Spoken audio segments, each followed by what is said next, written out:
liste nationale du marché public, mais ce n'est plus dans mes compétences. Je ne serai pas long.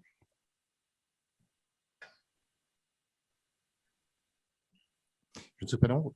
Juste pour rappeler, pourquoi y a-t-il des clauses d'insertion? Peut-il y avoir des clauses d'insertion dans la commande publique et surtout à la Martinique? En fait, pour deux raisons. C'est que l'insertion, ça fait partie d'une volonté de l'État, de façon générale dans les politiques publiques responsables, mais l'insertion dans la commande publique est une des volontés inscrites dans le droit national et notamment relayée par un plan national d'action pour l'achat public durable 2015-2020, qui fixait pour objectif d'arriver en 2020 à ce que 25% des marchés publics comprennent au moins une disposition sociale. Bon, en fait, ça n'a pas marché, on n'est qu'à 10%. Mais ce plan national d'action est en train d'être revisité, d'être réécrit plutôt pour la période 21-25 et relancera donc la même injonction à insérer les clauses sociales dans les marchés publics. Donc, l'insertion, c'est une volonté de l'État dans la commande publique, mais c'est aussi un impératif pour le tissu martiniquais. Pour deux raisons. C'est que d'abord, nous sommes dans un territoire, on ne le sait pas suffisamment, qui est richement doté en structures d'insertion et où se mène, avec notamment le soutien des structures d'insertion par l'activité économique, mais pas que, un certain nombre de politiques assez actives et qui nous valent d'ailleurs de disposer de la part de l'État de dotations qui sont très largement supérieures à celles de la Guadeloupe et à peu près équivalentes à celles de la Réunion, compte tenu des bons résultats que nous avons obtenus auparavant. Donc, c'est un territoire où il y a un vrai écosystème de l'insertion dans les structures d'insertion par l'activité économique stricto sensu, mais pas que.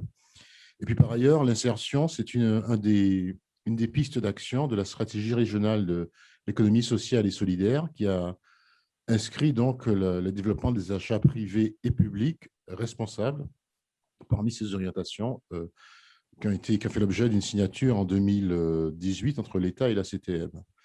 Alors, je rappelle le principe des clauses d'insertion, c'est que dans une ordonnance de 2015 relative au marché public, il a été demandé, donc, enjoint aux acheteurs publics de prendre en compte dans la définition des besoins des objectifs de développement durable, qui peuvent être de trois natures: développement écologiquement soutenable, l'efficacité économique et l'équité sociale. Et c'est dans ce dernier registre que s'inscrit la volonté politique de développer les clauses d'insertion dans la commande publique.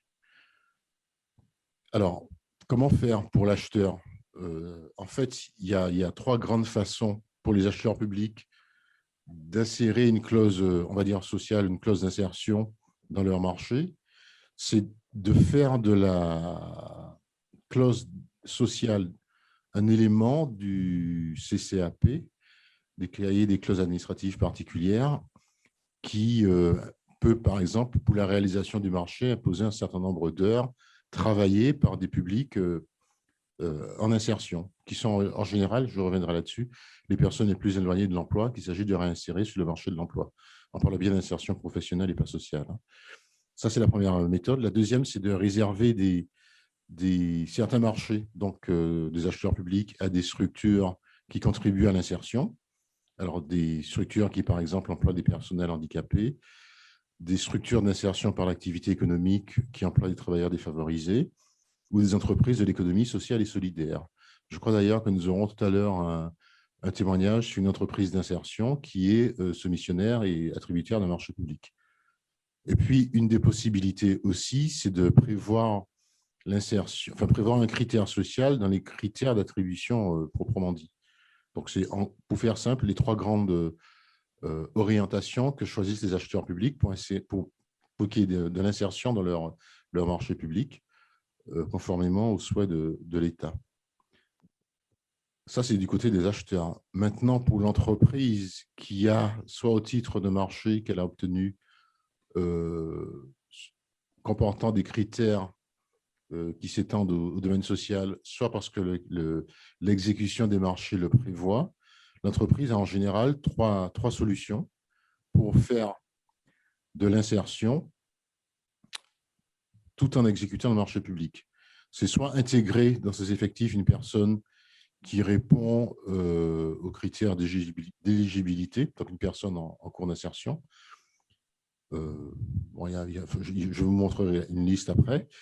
Soit de recourir à une entreprise de travail temporaire d'insertion ou une association intermédiaire ou un groupement d'employeurs pour l'insertion et la qualification qui met à disposition du personnel en insertion, soit de co-traiter ou sous-traiter avec une entreprise d'insertion ou une structure qui, de façon générale, contribue à l'insertion.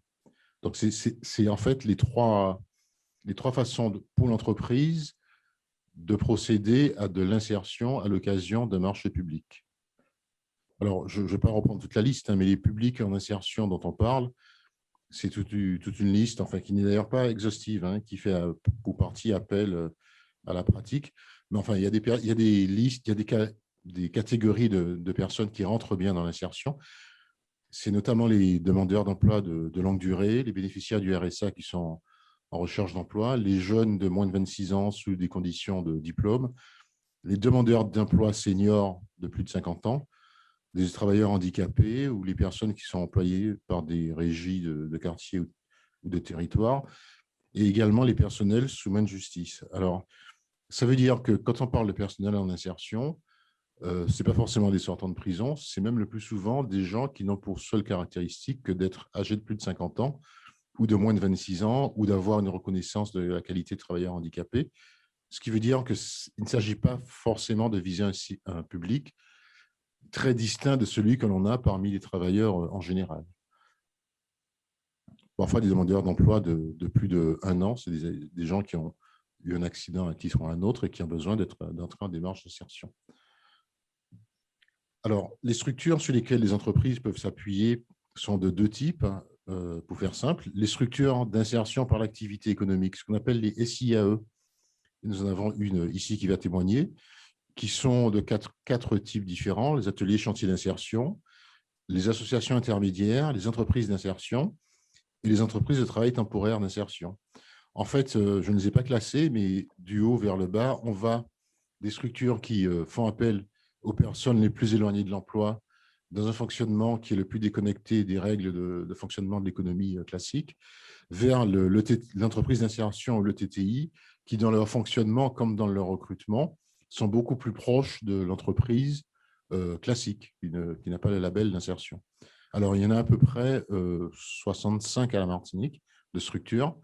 Et en 2020, malgré la crise sanitaire, excusez-moi, elles ont initié 95 démarches d'insertion.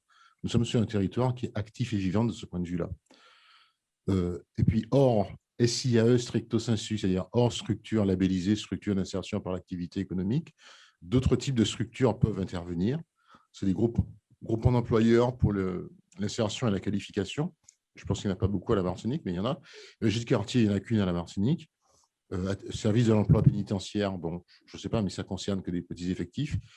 Et puis, entreprises adaptées et services d'aide par le travail qui s'adressent aux travailleurs disposant d'une RQTH, c'est-à-dire d'une reconnaissance de la qualité de travailleurs handicapés. Enfin, en tout cas, les entreprises adaptées. Pour les ESAT, c'est un peu différent, parce que les ESAT ont une activité qui se protège un peu des règles du marché avec des personnels qui sont plus lourdement handicapés. Donc, toutes ces structures contribuent à l'insertion professionnelle, sont des acteurs de l'écosystème martiniquais, comme je disais, assez dynamique de l'insertion. Je propose donc d'arrêter là en laissant quelques recommandations. La première, c'est de connaître le tissu de l'insertion à la Martinique dans tous les secteurs d'activité, parce que l'insertion, contrairement à ce qu'on pense parfois, ce n'est pas le social, c'est tous les secteurs. Il y a même des appels à projets qui sont lancés au plan national dans le cadre de l'ESS pour de l'insertion dans l'aéronautique, dans enfin, tout ce que vous voulez. Enfin, il y a de l'insertion partout. L'insertion, ce n'est pas, les services aux personnes en difficulté, c'est n'importe quel secteur d'activité économique. Ensuite, pour l'entreprise, l'idéal, c'est de prendre du temps pour imaginer les complémentarités possibles avec les structures existantes ou à créer. C'est-à-dire qu'on peut très bien imaginer qu'une entreprise co-traite, sous-traite avec une structure qui pratique l'insertion et que, en amont de cela, elle ait une vraie réflexion sur quelles sont les complémentarités qu'elle peut trouver pour sous-traiter ou une partie ou co-traiter une partie de son activité avec une structure qui pratique l'insertion. Je ne l'ai pas dit, mais sur les 65 structures à la Martinique qui font de l'insertion, il y a évidemment des gens qui interviennent dans toutes sortes de domaines, qui relèvent des secteurs de l'économie la plus classique. Imaginez les complémentarités possibles. Alors, je ne vais pas entrer dans un raisonnement stratégique, mais l'idée, c'est quand même un peu ça. Imaginez quand vous êtes une entreprise avec qui vous pouvez travailler pour pouvoir accéder à un marché public qui, lui, disposerait d'une clause d'insertion, sachant que l'incitation à aller mettre ces clauses dans les marchés publics sera de plus en plus, on va dire, marquée de la part de l'État vis-à-vis des collectivités publiques. Ensuite, il y a un travail qui doit être fait, alors soit par les entreprises individuellement, soit collectivement, de sensibiliser les acheteurs publics à l'insertion et aux clauses sociales. Alors évidemment, il ne s'agit pas pour l'entreprise d'expliquer aux acheteurs publics qu'il y a des gens insérés. Il s'agit plutôt d'expliquer que ce mode d'organisation peut leur amener des offres peut-être un peu plus conformes aux directives et parfois un peu plus compétitives ou en tout cas avoir un impact sur le jeu de la concurrence sur le marché martiniquais. Et puis la dernière chose, c'est d'intégrer la clause sociale à la stratégie commerciale de l'entreprise et à la construction de son avantage concurrentiel. C'est-à-dire qu'en fait, la capacité à s'associer dans des termes plus ou moins intéressants pour l'entreprise avec des structures pratiquant l'insertion ou la capacité à recruter des personnels relevant des politiques d'insertion peut aussi être une façon de mieux se positionner par rapport à des acheteurs publics qui, de toute manière, seront de plus en plus incités à pratiquer la clause d'insertion. Donc voilà, je ne serai pas plus long. À la DIECT, nous avons 2 personnes qui sont les premiers contacts à avoir. C'est Mme Patricia Lidard, qui est la correspondante économie sociale et solidaire pour la Martinique, mais qui est en poste à la DIECT, qui d'ailleurs intervient, je crois, en ce moment sur autre chose dans le cadre de OZ, et M. Cédric Labamard, qui est notre chef du service insertion par l'activité économique. Donc, c'est, si je puis dire, 2 portes d'entrée qui permettraient peut-être d'accompagner l'entreprise, voire la collectivité qui s'intéresserait un peu plus au sujet, mais qui vont aussi décliner plutôt à l'échelle locale l'orientation clairement affichée par l'État d'insérer des clauses sociales. Nous ne sommes qu'à 10% au plan national et l'objectif, je le rappelle, était de 25%. Il va falloir l'atteindre, le dépasser dans les années à venir. Voilà, je vous remercie.